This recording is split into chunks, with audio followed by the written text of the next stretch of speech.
قول. لفه يا حبيبي. راح نعيش تجربة ال1000 دينار، نقدر نكمل يومنا ب1000 دينار بس. شي راح ناخذ لنا لفة فلافل لان طاقنا جوع، تكون لفة فلافل.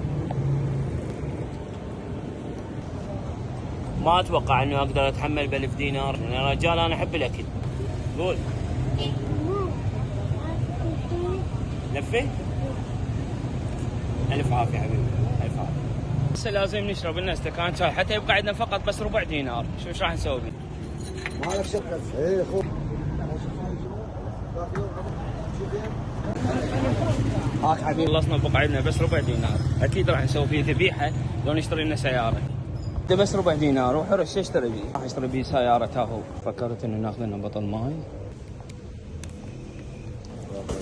شكرا جزيلا حبيبي. انا نقدر نجيكم خلصت تجربتنا، وهذا اخر ربع دينار بقى، ولا تنسون لايك والمتابعه، ونشوفكم تجربه ثانيه.